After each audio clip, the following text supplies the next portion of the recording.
discípulos de Cristo que al reino de los cielos le dieron su lealtad. Siervos que ante él se postran. Muy buenos días, amados hermanos. Es un gozo, una alegría poder estar en esta casa con esta gran sorpresa. Ya estamos viendo la transformación de este lugar. Hace 8 días no estaba pintado, no estaba como está hoy. Y hoy, pues, gracias a unos queridos hermanos, podemos disfrutar el embellecimiento de este lugar para la honra y la gloria del Señor y en la disposición para predicar el Evangelio. Damos la bienvenida a todos los hermanos, pero muy especialmente a nuestro querido Nico,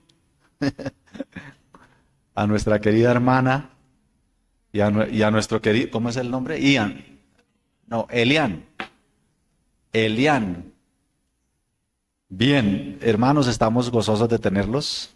Fue una alegría anoche haber conversado y saber que hoy vendrían.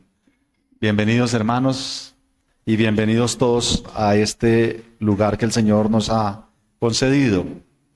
Vamos a la palabra del Señor, vamos a continuar con nuestra serie de Apocalipsis, Jesucristo, Rey de Reyes y Señor de Señores. Muy a propósito, el texto que hoy nos corresponde para esa serie, Jesucristo, Rey de Reyes y Señor de Señores. Hoy nos corresponde leer el capítulo 14 y vamos a mirar los primeros 5 versículos. Apocalipsis, capítulo 14, versículos 1 al 5.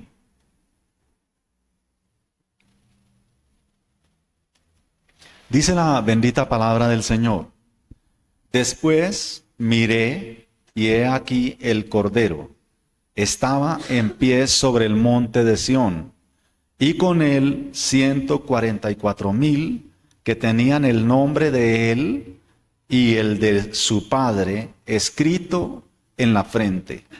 Y oí una voz del cielo como estruendo de muchas aguas y como sonido de un gran trueno. Y la voz que oí era como de arpistas que tocaban sus arpas y cantaban un cántico nuevo delante del trono y delante de los 4 seres vivientes y de los ancianos. Y nadie podía aprender el cántico sino aquellos 144,000 que fueron redimidos de entre los de la tierra. Estos son los que no se contaminaron con mujeres, pues son vírgenes. Estos son los que siguen al Cordero por donde quiera que va. Estos fueron redimidos de entre los hombres como primicias para Dios y para el Cordero. Y en sus bocas no fue hallada mentira, pues son sin mancha delante del trono de Dios. Oremos. Padre, te damos gracias una vez más porque nos permite, Señor, continuar con esta serie, nos permites avanzar en el libro de Apocalipsis y nos llenas de esperanza y nos llenas de gozo. Hoy estamos abriendo una ventana que nos da una vista panorámica, Señor, a tu gran victoria y cómo nos vamos acercando hacia el final de todo tu proyecto, a la culminación de tu plan, Señor.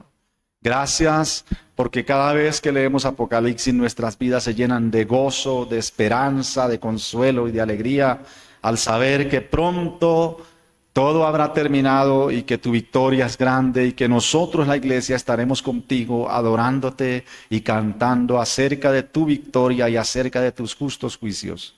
Bendito sea tu nombre, Señor, por tal alegría y tal gozo que nos das y que nos participa, Señor, de tu victoria. Oramos en Cristo Jesús, Señor nuestro. Amén.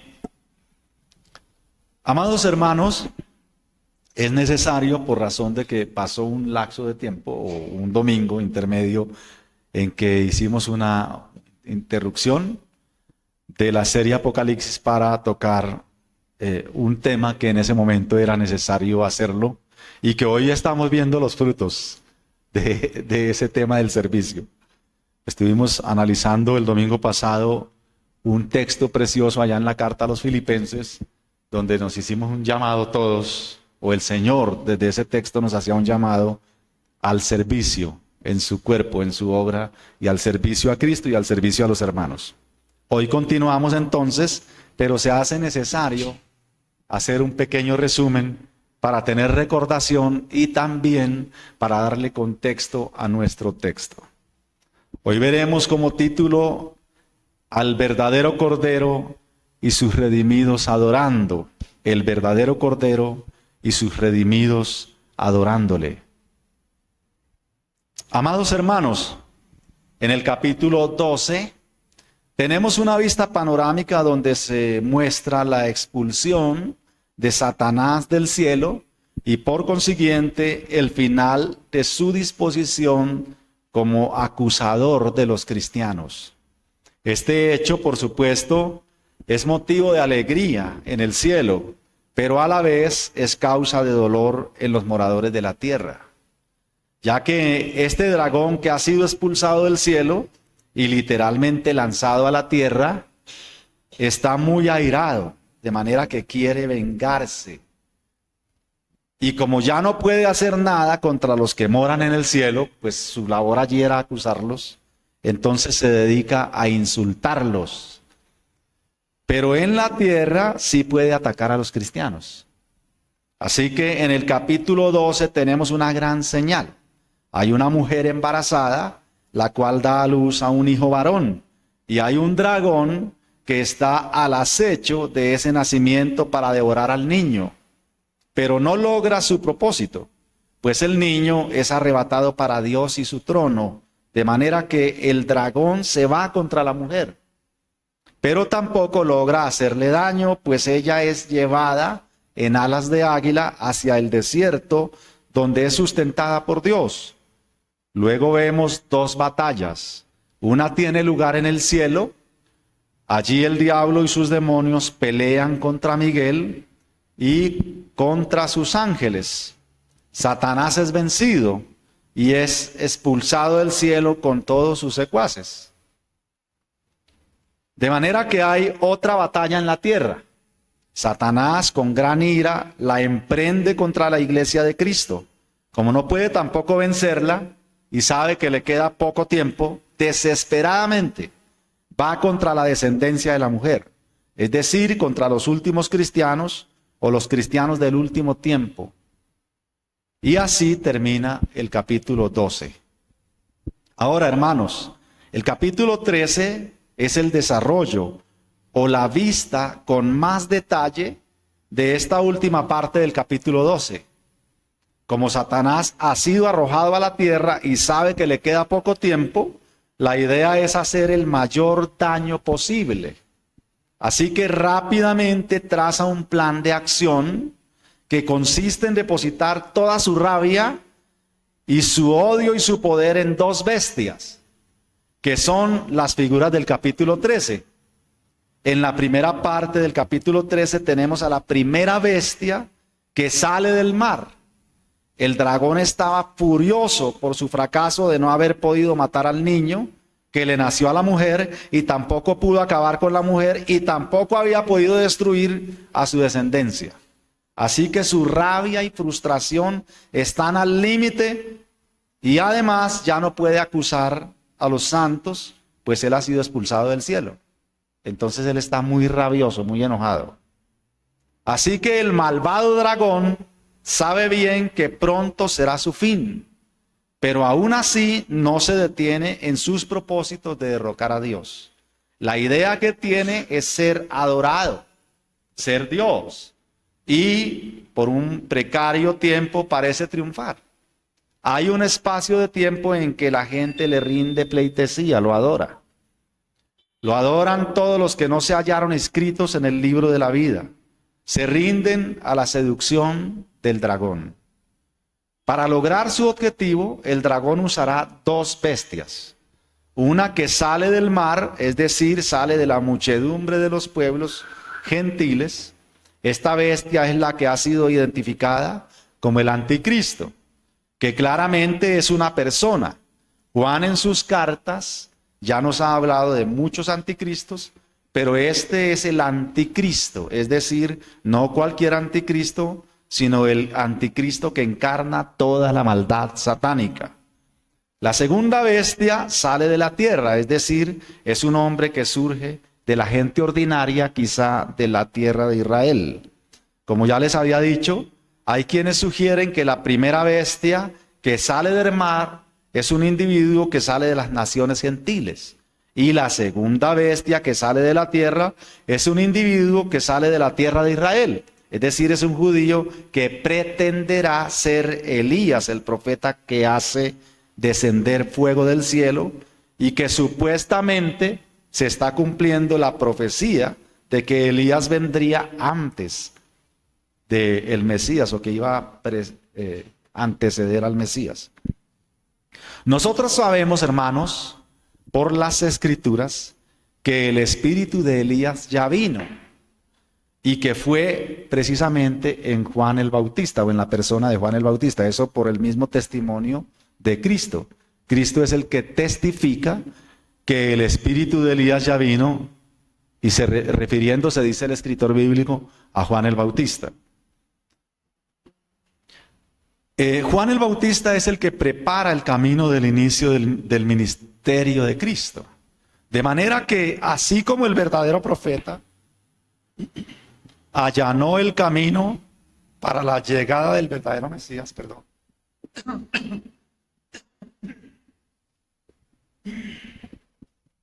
así como el verdadero profeta allanó el camino para la llegada del verdadero Mesías, el falso profeta allanará el camino para el ascenso del falso Cristo. Así que en los capítulos 12 y 13 se nos ha mostrado una especie de trinidad satánica, conformada por el dragón, quien es Satanás, la bestia que sale del mar, que es el anticristo, y la bestia que sale de la tierra, que es el falso profeta, que intenta imitar a Elías, el verdadero profeta. ¿Cómo lo hace? Haciendo descender fuego del cielo. Eso lo vimos cuando fue expuesto el texto. Podemos ver todo un movimiento diabólico, un movimiento infernal, para tratar de establecer un reino del infierno, desencadenando toda clase de maldad en el mundo. En consecuencia, se desata una dura persecución contra los redimidos del Cordero. Y la malvada Trinidad logra vencer a los redimidos. Así que el capítulo 13 termina de una manera desoladora.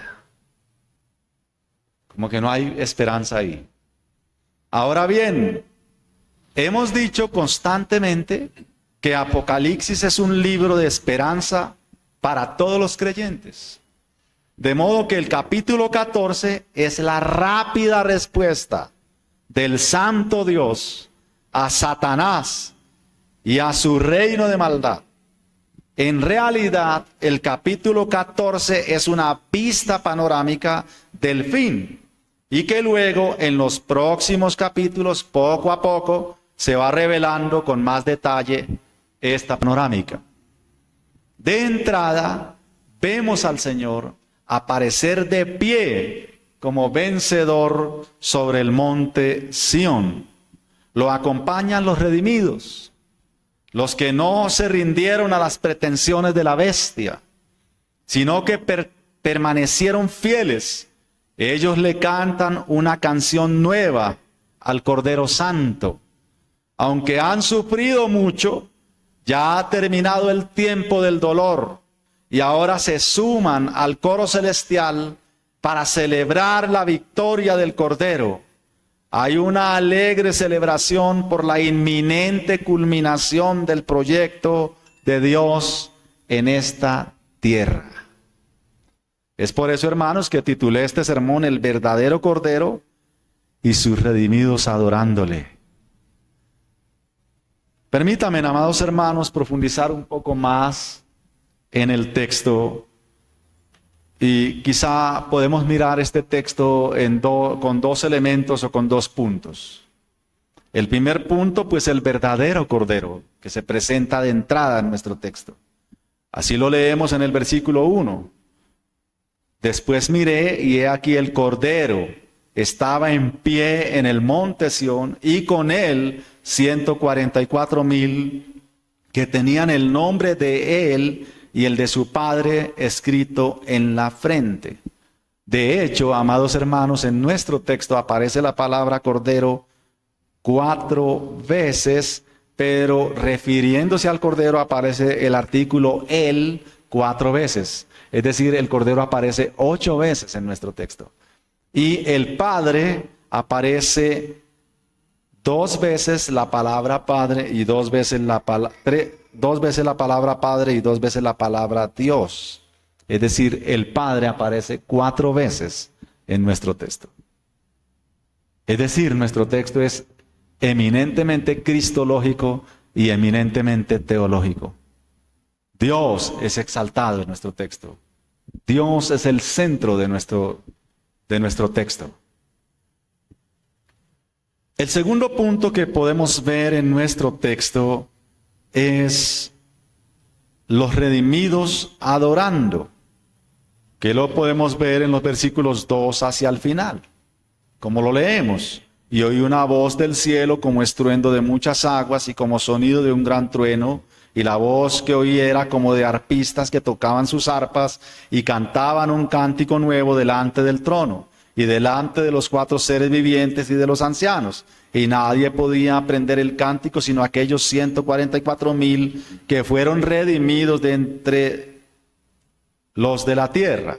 Estos son los que no se contaminaron con mujeres, pues son vírgenes. Estos son los que siguen al Cordero por donde quiera que va. Estos fueron redimidos de entre los hombres como primicias para Dios y para el Cordero. Y en sus bocas no fue hallada mentira, pues son sin mancha delante del trono. Allí tenemos entonces nuestros 2 puntos.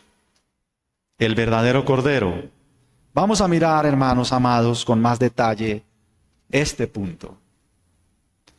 Lean conmigo, por favor, el versículo 1. Después miré, y he aquí el Cordero estaba en pie sobre el monte de Sión, y con él 144,000 que tenían el nombre de él y el de su padre escrito en la frente. Amados hermanos, al leer nuestro pasaje de inmediato, notamos un fuerte contraste con los 2 capítulos anteriores de los cuales les acabo de hacer un resumen. Donde hay un dragón y 2 bestias. Pero sobre todo en el capítulo 13 hay uno con apariencia de cordero, pero que habla como un dragón. En nuestro pasaje, esta palabra cordero la antecede un artículo, dice el cordero. En el capítulo 13, refiriéndose al cordero o al que aparenta ser un cordero, no aparece el artículo. El escritor bíblico dice un cordero que habla como un dragón, pero en el capítulo 14 dice el cordero. Es decir, que nuestro texto está haciendo un contraste entre el falso cordero, uno que aparenta ser Cristo, el anticristo, el falso Cristo, y el verdadero cordero, el verdadero Cristo. Noten que acabo de decir que el capítulo 13 termina de una manera quizá trágica, una manera como sin esperanza. En los capítulos 12 y 13 no hay canción. No hay música, no hay alegría, no hay celebración. Porque hay persecución, hay maldad desatada. Pero en el capítulo 14 comienza con música, comienza con celebración. Comienza con un estruendoso sonido de júbilo y de adoración. ¿Por qué? Porque el Cordero verdadero está en pie. Juan estaba mirando cómo la gente era marcada con el número de la bestia en el capítulo anterior. Pero luego dice, después miré. Después miré. Lo que hace es una diferencia entre los que habían sido marcados por la bestia con los que habían recibido la marca de Dios. Los que habían recibido esta marca infernal están siendo contrastados con los que han sido marcados en la frente con el nombre del Cordero y con el nombre de Dios. Nosotros hablamos un poco de esta marca la vez pasada, contrastándola con una marca invisible quizá. No sé si decir invisible, pero que es muy visible en los hijos de Dios. Toda la iglesia de Jesucristo en todas las épocas, en todos los tiempos, en todos los lugares, en todo el mundo, tiene una marca, tiene un distintivo. Tiene las marcas de Cristo, pero además es leído.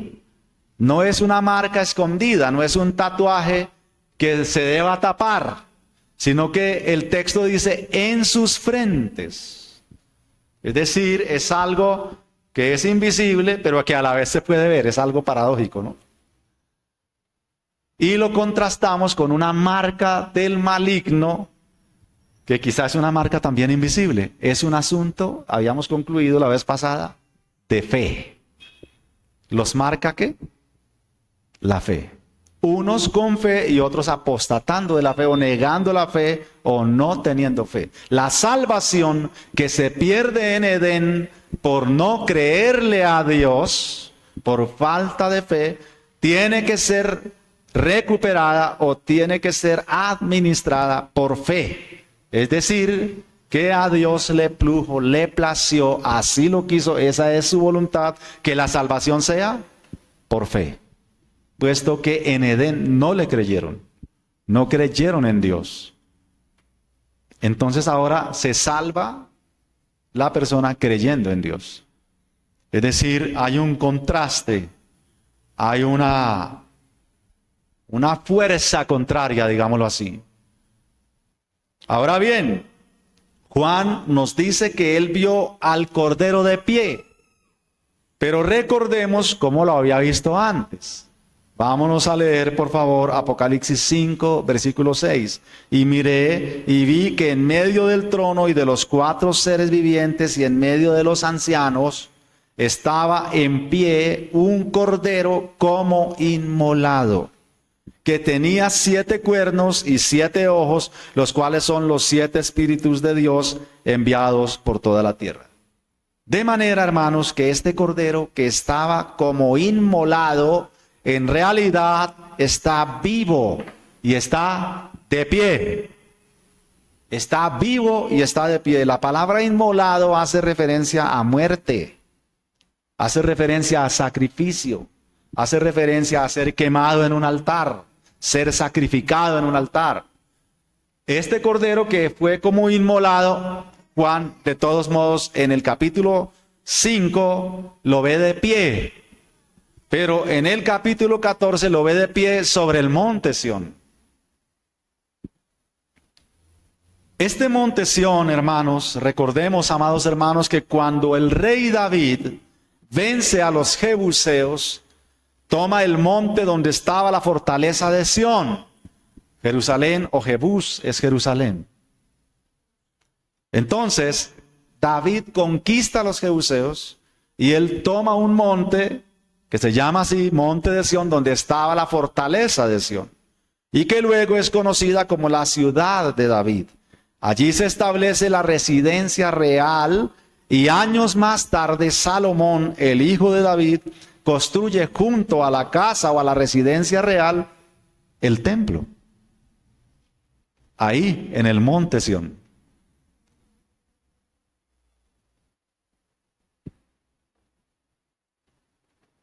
Este templo Salomón lo dedica a Dios. Hace una fiesta larga. Hay muchos sacrificios en esos días. Y Dios habla a Salomón. Y Dios acepta esta dedicación y acepta esta fiesta que ellos celebran. Y él, allá en Crónicas, lo pueden ustedes leer, le dice estas palabras a Salomón. Él dice, yo acepto esta fiesta, yo estoy feliz con esto, y yo los acepto a ustedes, pero el día que mi pueblo se aleje de mí, el día que mi pueblo deje mi ley y mis mandamientos, entonces yo los voy a castigar duramente y van a sentir mi poder.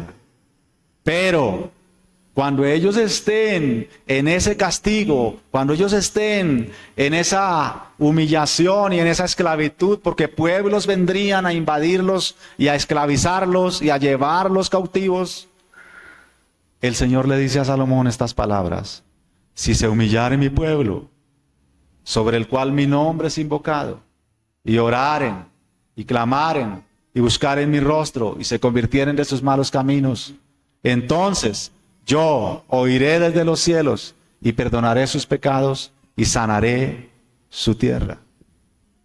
Así que esta es la fiesta en el monte Sión, con el templo dedicado al Santo Dios. Progresivamente Sión llegó a ser no solo el monte, sino toda la ciudad de Jerusalén. Así que Sión llegó a ser conocida como la ciudad del gran rey. Así leemos en el Salmo 48, 1 al 2. Grande es Jehová y digno de ser en gran manera alabado en la ciudad de nuestro Dios, en su monte santo. Hermosa provincia, el gozo de toda la tierra es el monte de Sión. A los lados del norte, la ciudad del gran rey. Esta sería la sede desde donde Dios establecería su gobierno. De modo que el Mesías desde allí comenzó a establecer su reino universal. Dios mismo da testimonio de esto. Salmo 2, 6 al 9. Pero yo he puesto mi rey sobre Sión, mi santo monte. Yo publicaré el decreto. Jehová me ha dicho, mi hijo eres tú. Yo te engendré hoy. Pídeme y te daré por herencia las naciones y como posesión tuya los confines de la tierra. Los quebrantarás con vara de hierro, como vasija de alfarero los desmenuzarás. Y luego el Salmo 110, 1 al 3. Jehová dijo a mi Señor, siéntate a mi diestra hasta que ponga a tus enemigos por estrado de tus pies. Jehová enviará desde Sión la vara de tu poder. Domina en medio de tus enemigos. Tu pueblo se te ofrecerá voluntariamente en el día de tu poder, en la hermosura de la santidad. Es el pasaje de Apocalipsis que estamos viendo. Desde el seno de la aurora tienes tú el rocío de tu juventud. Y luego Isaías 2, versículos 2 al 4. Acontecerá en lo postrero de los tiempos que será confirmado el monte de la casa de Jehová como cabeza de los montes. Y será exaltado sobre los collados y correrán a él todas las naciones. Y vendrán muchos pueblos y dirán, venid, subamos al monte de Jehová, a la casa del Dios de Jacob. Y nos enseñará sus caminos y caminaremos por sus sendas, porque de Sión saldrá la ley y de Jerusalén la palabra de Jehová. Y luego, el versículo 4, y juzgará entre las naciones y reprenderá a muchos pueblos y volverán sus espadas en rejas de arado y sus lanzas en hoces. No alzará espada nación contra nación, ni se adiestrarán más para la guerra. Pero luego el mismo profeta en el 24, 23, esto es lo que dice, estoy en Isaías. La luna se avergonzará y el sol se confundirá, cuando Jehová de los ejércitos reine en el monte de Sión y en Jerusalén, y delante de sus ancianos sea glorioso. Ahora bien, este rey ya vino, ya caminó sobre esa preciosa ciudad, ya estuvo en ese monte y ya dijo ese día, destruid este templo y lo levantaré en 3 días. Él ya estuvo en el monte Sión. Y Él desde ese monte promulgó la ley de Dios. Desde ese monte comenzó a establecer su reino. Las palabras del precursor del rey, del verdadero profeta, donde estuvo el espíritu de Elías cuando comenzó a predicar en el capítulo 3 del Evangelio de Mateo, fueron: arrepentíos, porque el reino de los cielos se ha acercado. Y luego en el capítulo 4, cuando el Señor sale de sus 40 días de ayuno en el desierto y comienza su ministerio, esto es lo que predica: arrepentíos, porque el reino de los cielos se ha acercado.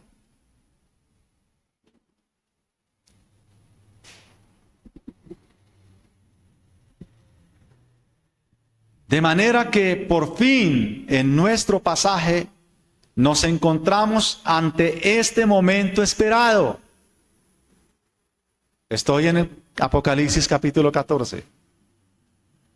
La ciudad que lo rechazó, la ciudad que lo acusó de ser un falso rey, la ciudad que lo crucificó como a un vulgar impostor, la ciudad que lo coronó con una vulgar corona de espinas, ahora lo verá coronado de gloria y majestad, con la corona de Rey de Reyes y Señor de Señores. Y esta es nuestra serie, Apocalipsis. Jesucristo, Rey de Reyes y Señor de Señores. Pero además, hermanos, ya no es una simple montaña terrenal, sino que el Cordero Santo está en pie como el vencedor sobre una montaña celestial, sobre la Sión celestial, la ciudad celestial. Aleluya. Esto es lo que leemos en Hebreos 11:10. Porque esperaba la ciudad que tiene fundamentos, cuyo arquitecto y constructor es Dios.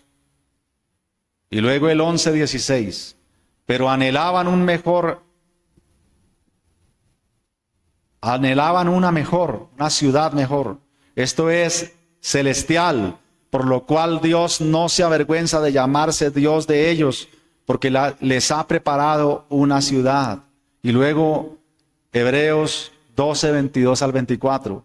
Sino que os habéis acercado al monte de Sión, a la ciudad del Dios vivo, Jerusalén la celestial, a la compañía de muchos millares de ángeles, a la congregación de los primogénitos que están inscritos en los cielos, a Dios, el juez de todos, a los espíritus de los justos hechos perfectos, a Jesús, el mediador del nuevo pacto, y a la sangre rociada que habla mejor que la de Abel. Y luego, capítulo 13, versículo 14, porque no tenemos aquí ciudad permanente, sino que buscamos la porvenir. De tal manera, amados hermanos, que allí tenemos a nuestro Cordero Redentor parado en el monte Sión, en la ciudad celestial, y está de pie porque Él es el vencedor. Ahora, hermanos, el Cordero no está solo.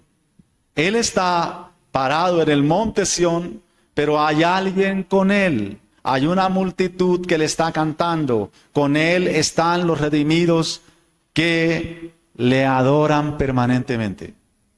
Y esto es nuestro segundo punto. Los redimidos adorando. Permítanme entonces ahora, hermanos, considerar el resto del pasaje que hemos leído hoy. Dice así: y oí una voz del cielo como estruendo de muchas aguas y como sonido de un gran trueno. Y la voz que oí era como de arpistas que tocaban sus arpas. También se puede interpretar liras o cítaras. La misma palabra para arpas. O sea que podrían estar interpretando liras o cítaras o arpas o quizás las tres. Los tres instrumentos. Y cantaban un cántico nuevo delante del trono y delante de los 4 seres vivientes y de los ancianos. y nadie podía aprender el cántico sino aquellos 144,000 que fueron redimidos de entre los de la tierra. Estos son los que no se contaminaron con mujeres, pues son vírgenes. Estos son los que siguen al Cordero, y por donde quiera que va, estos fueron redimidos de entre los hombres como primicias para Dios y para el Cordero. Y en sus bocas no fue hallada mentira, pues son sin mancha delante del trono de Dios. Consideremos, hermanos, este resto de nuestro texto de manera tranquila. Amados hermanos, la iglesia fue marcada con el nombre de Dios antes de que tuviera lugar los juicios de Dios. Con la apertura del 7º sello, allí aparece de nuevo el conteo 144,000. Y el ángel le dice al otro ángel, hay que marcarlos antes de iniciar el juicio. Esto a fin de distinguirlos. Como lo vimos en el capítulo 7, 1 al 8, allí están marcando a los redimidos para que el juicio de Dios no los alcance y sean librados. Ellos fueron marcados a fin de ser protegidos de la ira del Dios Santo, como los antiguos fueron protegidos de las plagas enviadas a Egipto. Recuerden ustedes que cuando Dios envió el juicio justo al pueblo egipcio, Dios hizo distinción entre su pueblo y el pueblo egipcio. De tal manera que cuando vinieron las plagas y azotaron las tierras de los egipcios, Gosén, que era el lugar donde habitaban los israelitas, no fue tocado. Pero en la última plaga fue necesario una marca. Y esa marca se hizo con sangre de un cordero. Ellos tuvieron que marcar los dinteles de las puertas a fin de que cuando pasara el ángel de la muerte pudiera distinguir y no hubiera muerte en esa casa. Quienes creyeron de la gente que no era israelita y marcaron sus casas, pudieron salvarse. Pero quienes no creyeron, pues vino la muerte a ellos. Además, cuando el pueblo de Israel sale de Egipto, con ellos salen también otras personas que no eran de Israel, pero que creyeron al Santo Dios. Como dije hace unos momentos, la salvación es por creer. Y como lo afirman las Escrituras, el justo por la fe vivirá. Hermanos, se había hecho la pregunta de quiénes podrían enfrentar a la bestia. ¿Quién podrá enfrentarse a esta bestia? ¿Quién podrá hacerle frente? Pues hermanos, en nuestro pasaje tenemos la respuesta. La iglesia ha sido redimida, ha sido comprada, por tanto lleva el nombre de Dios y el nombre del Cordero, lo que significa es pertenencia. La iglesia le pertenece al Cordero y le pertenece al Padre. Así como los que portaban el número de la bestia daban a entender que le pertenecen al diablo, los portadores del nombre de Dios dan a entender que le pertenecen a Dios. Pero son marcas invisibles. Eso era lo que habíamos concluido. No son microchip. No son códigos de barras. Es una marca, es un asunto de fe, es un asunto de aceptar o recibir en la vida la fe que da a Cristo. El don es un regalo, o no recibirla. Dios entonces ha marcado a los suyos con la fe. Les ha concedido el don de la fe para que crean en Él y se salven. Pero los otros no. Los otros tienen un poder engañoso y creerán a la mentira, por cuanto han desechado a Cristo.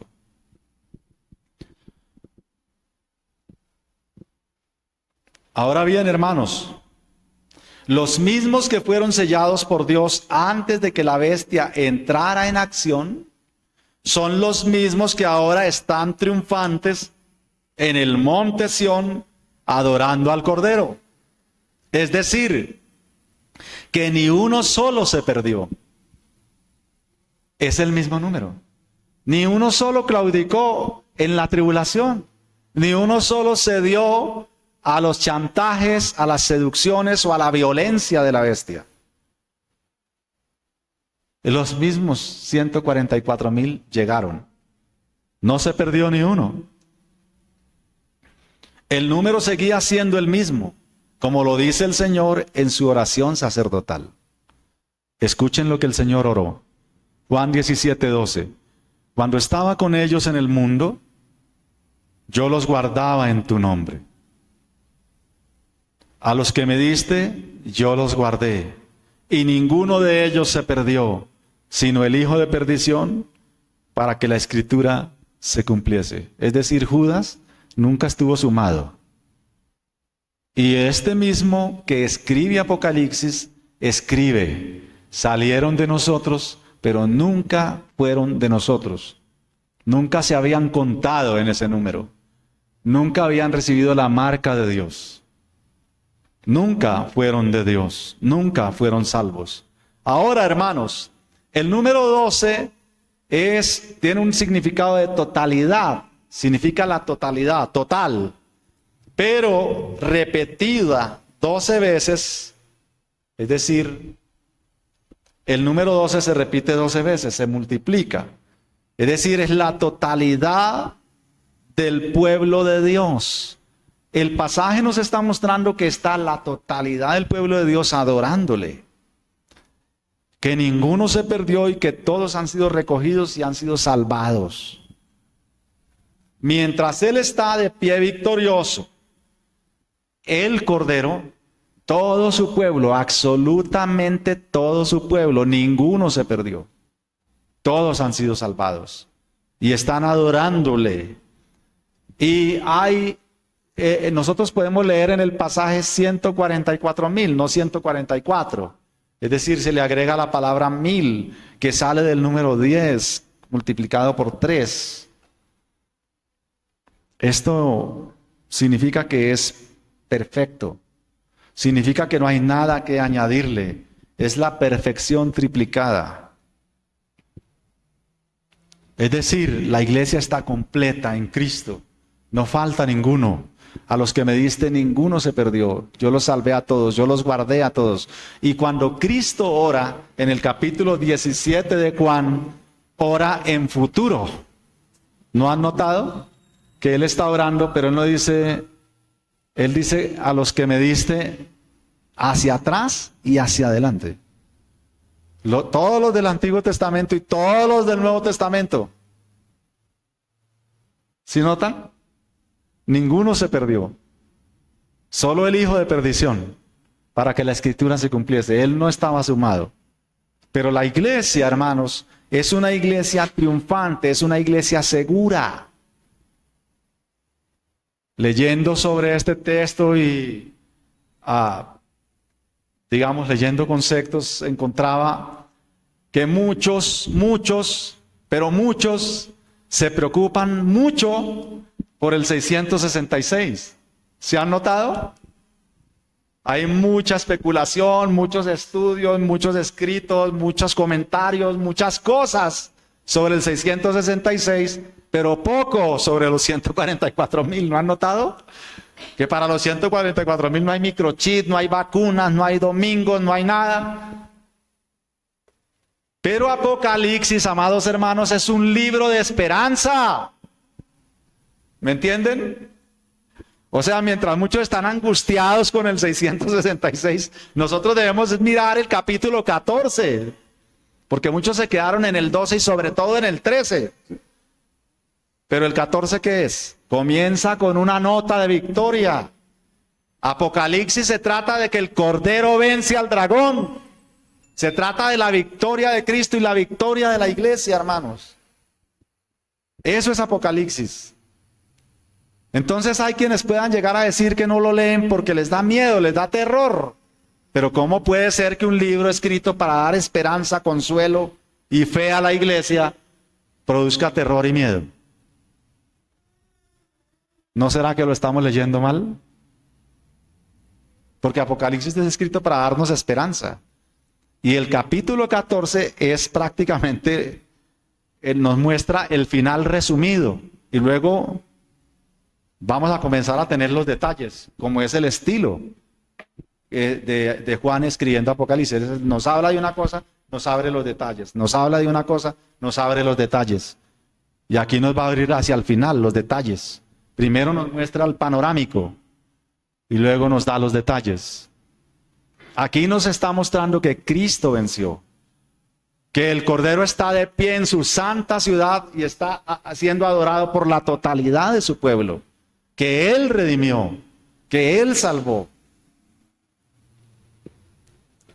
La iglesia, hermanos, a pesar de que ha pasado por grandes tribulaciones en todos los tiempos, en todas las épocas y en este mismo instante, mientras nosotros acá en este hermoso lugar predicamos y escuchamos la palabra de Dios cómodamente, en este mismo instante algún hermano nuestro está siendo torturado, está siendo asesinado, está siendo escupido, está siendo insultado, está siendo maltratado. En este mismo instante. Es decir, la iglesia siempre ha sido perseguida. Siempre ha pasado por gran tribulación. Pero, a pesar de eso, nunca se agota la canción. Siempre hay fuerzas para cantar. Siempre hay fuerzas para adorar. La tortura, la tribulación, la persecución, el hambre, la desnudez, nada nos puede apartar del amor de Cristo, del amor de Dios. Siempre hay adoración. Así que lo que vemos aquí es a la iglesia triunfante, saliendo del capítulo 12 y 13 y llegando triunfante. Aunque en el capítulo 13 parecía que la bestia los había podido matar.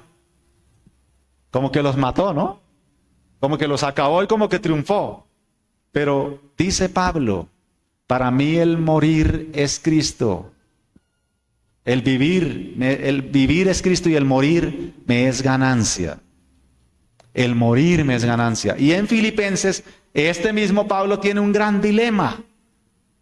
Él está pensando entre quedarse e irse. Y él dice, ay, ¿qué hago? Como que yo sé que me van a matar, pero tengo esperanza que más bien voy a salir libre. Y él está en eso. Y él está pensando, bueno, yo quiero estar con Cristo, yo quiero irme con Cristo, pero que me es necesario quedarme para predicar un poco más. Y él en ese dilema no se quedó, sino que llegó a una conclusión. Morir es mejor.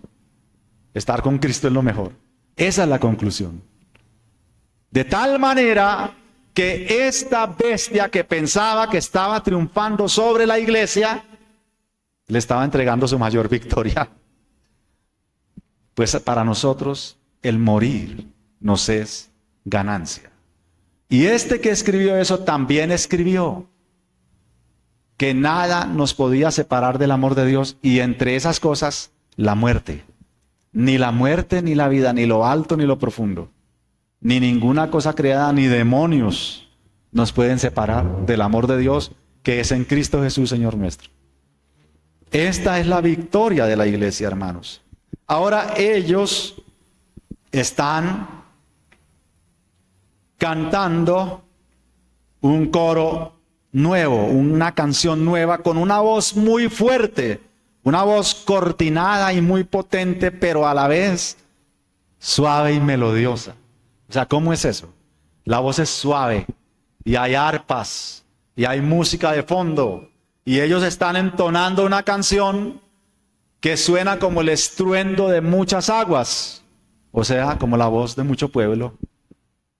Pero no como todavía nosotros pues cantamos acá, ¿no? Un poco descoordinados, destempados y desentonados, no.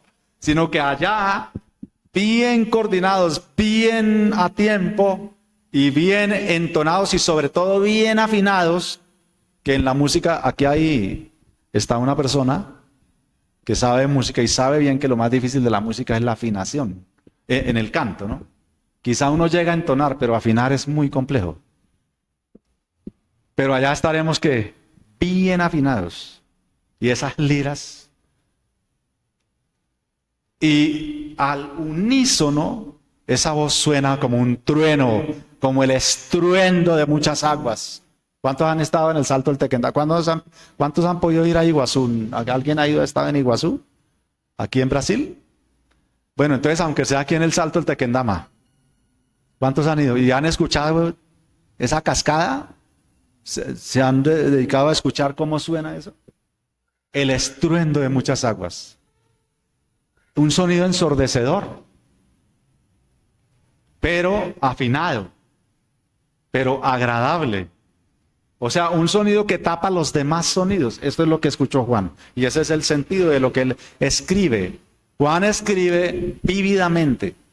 Su escrito aquí es como colorido, como quizá emocionado tal vez. Y él quiere describir con colores lo que él está viendo y escuchando. Entonces él dice, como el estruendo de muchas aguas. Es una voz fuerte, coordinada, y nuestro texto sugiere que es un gran coro celestial. Los redimidos están cantando alrededor del Señor. Hay una fiesta, hay una celebración, hay gozo, hay esperanza, hay alegría. Hay consuelo, ya no hay dolor, toda lágrima será enjugada, todo dolor desaparecerá. Esto es esperanzador, hermanos. Esto es esperanzador. La iglesia, entonces, a pesar de haber pasado por tantas tribulaciones, aún sigue alabando y aún sigue cantando al Señor. La iglesia se ha consagrado plenamente al Señor y ya no se contaminó con la idolatría del mundo. Este texto de ninguna manera está sugiriendo que la mujer contamina al hombre. De ninguna manera está sugiriendo que el sexo en el matrimonio es pecado o es contaminante. De ninguna manera está diciendo que estos eran célibes. El texto está diciendo que ellos no se doblaron y no idolatraron al anticristo y no fueron infieles a Dios. Que ellos se mantuvieron puros. Se mantuvieron firmes, pero claro, nosotros por las Escrituras entendemos que no somos nosotros, sino el Señor en nosotros.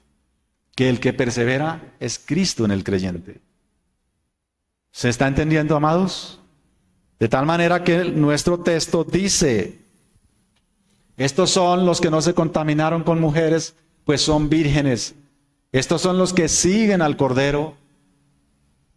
Por donde quiera que van, estos fueron redimidos de entre los hombres como primicias para Dios y para el Cordero. Este concepto de primicia lo tiene Pablo en Romanos y en Corintios. La primicia es lo mejor. Es como lo mejor de la cosecha, lo que se le ofrecía en el Antiguo Testamento al Señor. Se sacaba lo mejor. Esa es la primicia. Así que la iglesia, hermanos, es presentada ante el Padre ataviada con un vestido puro, con un vestido de santidad, como una primicia, como lo mejor. ¿Se está entendiendo? Esa es nuestra esperanza, hermanos. Allí estamos nosotros victoriosos sobre el pecado, sobre la muerte, sobre la enfermedad, sobre la desgracia, sobre el dolor, sobre todas las cosas de debilidad y de muerte que hoy dominan el mundo. Y que la iglesia camina entre esas cosas victoriosa y las sufre en esta carne, entre tanto sea transformada en un abrir y cerrar de ojos. Y eso es lo que esperamos. Y este libro, hermanos, termina así. Sí.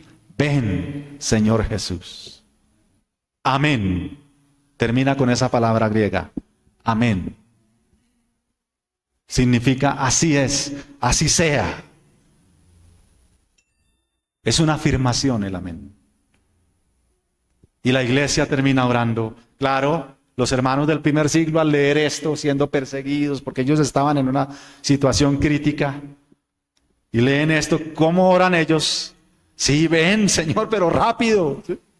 Lo más pronto que se pueda, porque están en tribulación, están en pruebas, están en grandes angustias.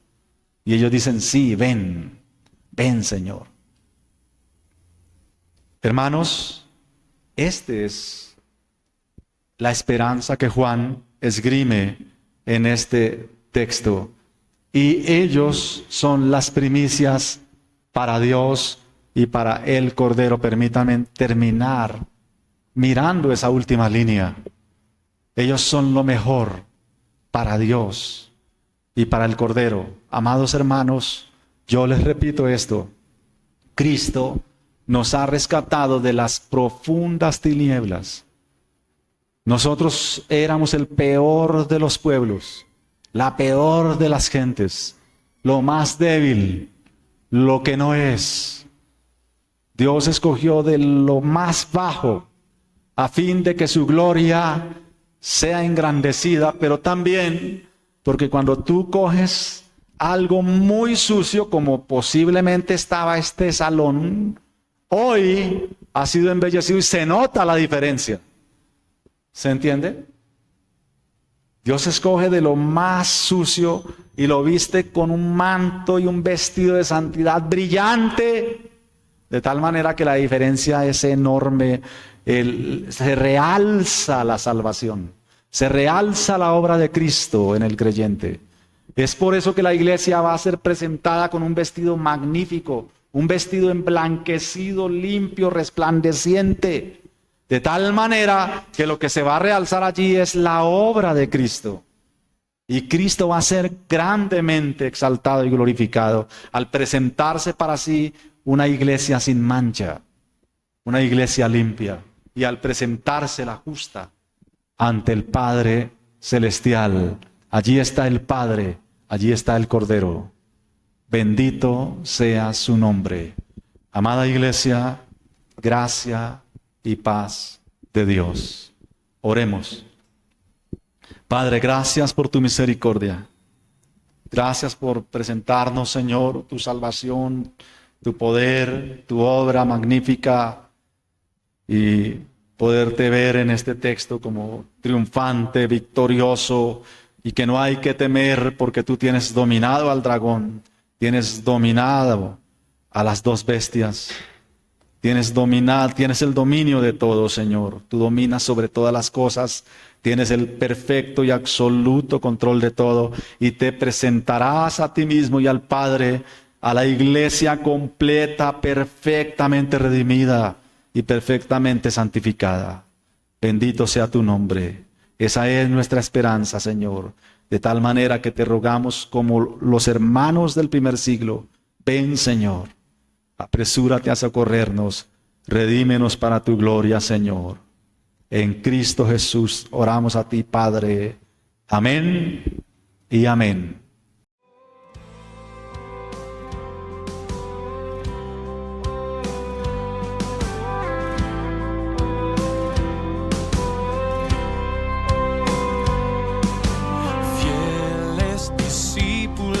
De Cristo que al reino